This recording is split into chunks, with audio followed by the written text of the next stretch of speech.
تاریخ کی کتابیں پڑھیں، ہر تاریخ میں ایک ڈیفرنٹ موضوع پہ بات ہوتی ہے، لیکن آج کی تاریخ دیکھو تو ایک ہی دن میں تمام تواریخ جو ہے نا ضم ہو گئی ہیں۔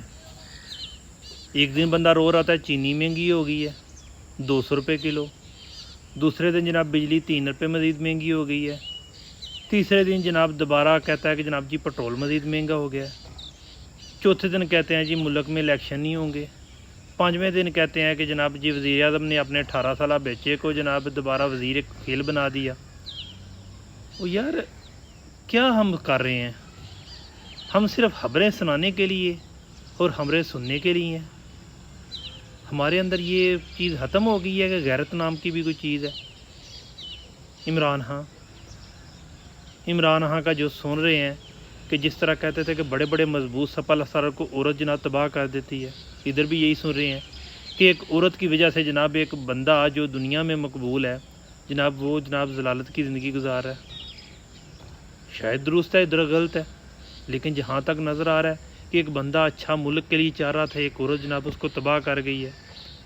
اور دوسری طرف دیکھا جائے تو جناب ملک کو چلانے والے، ملک کی حفاظت کرنے والے سارے کے سارے غدار بیٹھے ہوئے ہیں۔ ہمیں سمجھ ہی نہیں آ رہی ہے۔ میں نے تو ایک ہی نتیجہ کیا، انقلاب۔ عوام کو نکلنا ہوگا۔ جس طرح چائنی افیم پی کے سو جاتے تھے، اس وقت ہماری پاکستانیوں کی حالت یہی ہے کہ ہم افیم پی کے سوئے ہیں۔ کوئی نماز پڑھ رہا ہے، کوئی حج کر رہا ہے، کوئی عمرہ کر رہا ہے، لیکن سارے افیمی ہیں، اپنے حق کے لیے نکل نہیں رہے، غریب کا سوچ نہیں رہے، اور باتیں کر رہے ہیں کہ ہم جناب جی بڑے اچھے مسلمان ہیں، ہم گناہ معاف کروائے ہیں، پوتر ہو گئے ہیں۔ یار سوچو پاکستان کا۔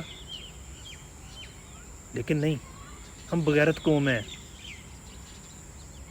ہم جیسی جو بات کہتا ہے نا ہم بغیرت قوم ہیں، اس کو کہتے ہیں پاگل ہے۔ وہ گدھے کے بچوں، ملک کا کیا کر رہے ہو؟ ملک کا کیا بن رہا ہے؟ اس سیاسی پارٹی کی سپورٹ کر رہے ہو؟ پاکستان فوج، پاکستانی سیاستدان، پاکستانی میرا ڈی سی واقف، میرا آئی جی واقف۔